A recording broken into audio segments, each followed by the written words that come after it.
So yeah, back with another video on the football channel. This one's going to be a little bit different to the other ones. Yes, I'm talking about Chelsea again. I'm sure I'll talk about something else soon. This video is more of a roundup. We're going into the international break and I thought I'd review the season so far and what's coming up after the international break. So let's get into it.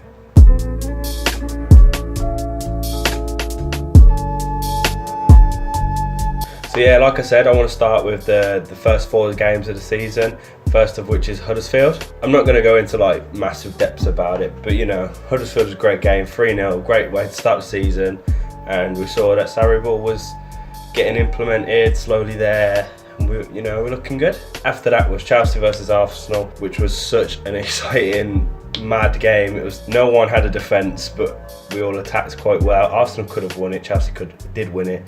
It was crazy.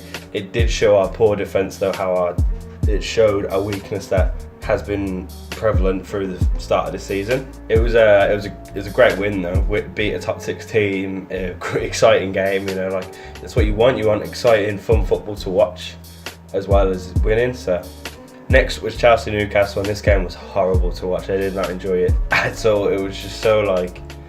Newcastle, fair play to them, they put up such a strong defence and it worked against us and we couldn't break it down. Eventually, obviously we did. Our defence was poor again because we conceded and probably conceded more, but all in all, good game, another win.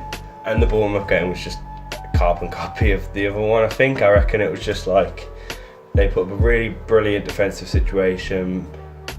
We managed to break it down, but also looked like we could have succeeded. We didn't, but it looked like we could have at any point. And yeah, that's the start of our season, unbeaten. It's great to be unbeaten. It's just Liverpool, Chelsea and Watford that are unbeaten so far, so it's like it's good for the morale of the team, it's good for us fans, it's just a great start to the season.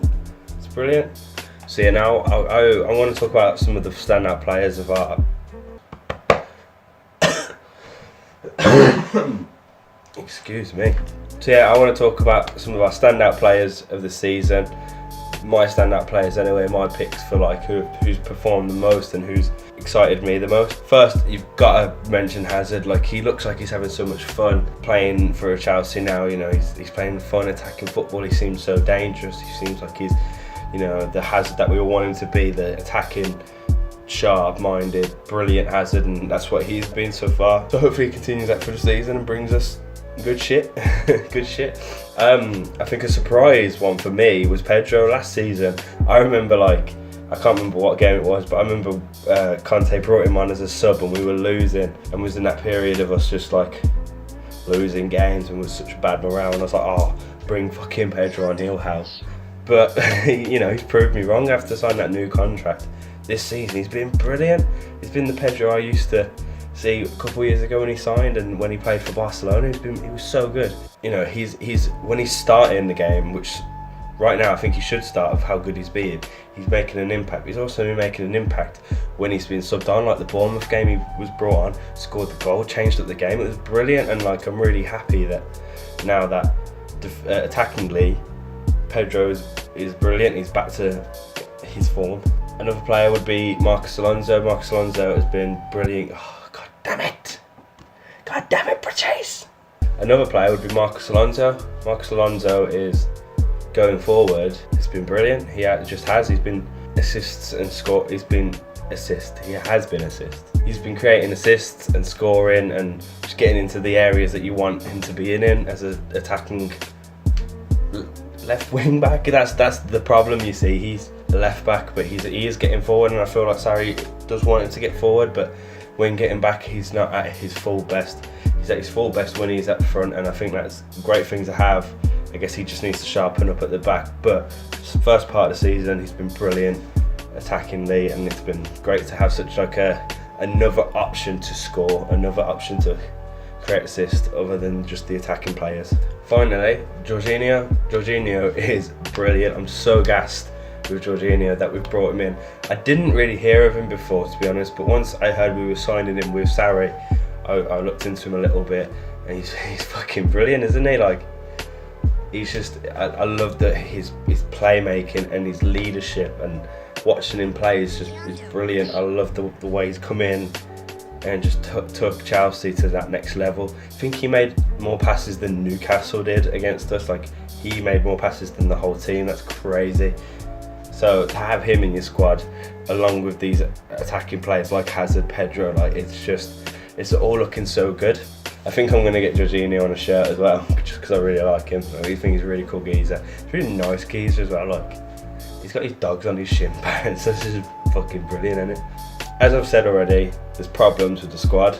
The problem being that the defence. The defence are just, every time we get counter-attacked or teams are attacking us, I'm not filled with confidence that our defence is going to save the day. That I just don't feel it. I feel like that's something we've got to work on. I think that's what Sarri knows this, and he is working on it, but it's definitely a problem that I've seen in the first 4 games of the season. Hopefully it isn't after, but you know, what you gonna do? Unbeaten still, so I guess it's doing okay, but like I said, you can tell it's just not. The Arsenal game was one to, for an example, that's just mad scenes.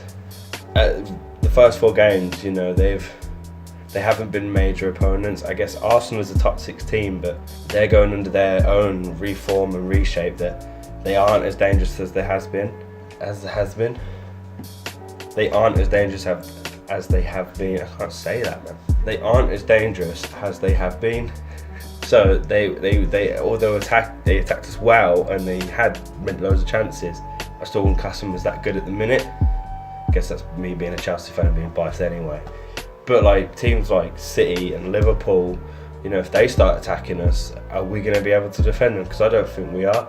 I think if, you know, the front three of Liverpool start running at Luiz and Rudiger, I don't think they're going to stop them from scoring, and that's a massive problem. And I don't want that kind of game where we've just got to go try and score more than the opponent. I guess that works for Liverpool. Well, it worked for them last season. Speaking of Liverpool, I want to talk about our upcoming games. The next couple games ahead of the international break. So first game's Cardiff. You know, we can't underestimate any team in the Premier League at all, but Cardiff is one of the ones that we should be getting our 3 points from. We should be scoring and we should be winning. Simple. Then the game after that is our first Europa League game. And I feel like I'm one of the only people that would get excited for the Europa League in this country. But you know, it's another competition to get excited for, another trophy to go for. I do think Chelsea should be going for that trophy as well, just for what it brings. Even though we should be trying to aim for top 4 as well, you know, there's other avenues to get into the Champions League, and we should be going for it. And I really I like European football, so even though we're not in the height of that, it's still cool, it's still great. We're against PAOK Salonika. Sorry if I've butchered that, but I have no clue who that is. But you know, it's European football is great. The game after that is West Ham, which is another big game. Another game I believe we should be getting points from. Like they've had such a bad season, the start of this season, and they'll be looking to get points if they hadn't got already by the time they get to us. So they're going to bring everything they've got, I believe. But we should beat them. We should. Hopefully, you should watch me be eating my words. By the way, I'm sorry for my bad voice. My throat is like wrecked. Got a cup of water. It's not helping. So finally, after that, it's Liverpool. Twice in a week. It's crazy. The fixture list is insane. EFL Cup first at Anfield. It's going to be one of the hardest games of the season easily because of Liverpool and how they're doing. They're one of the other teams that are unbeaten at the minute, so they're very dangerous. At Anfield's always hard to go to and pull a victory from that, so it's going to be mad. Even though it's the EFL Cup and probably the teams aren't going to care as much, I think still a must-win game for the morale and the intensity for the following game.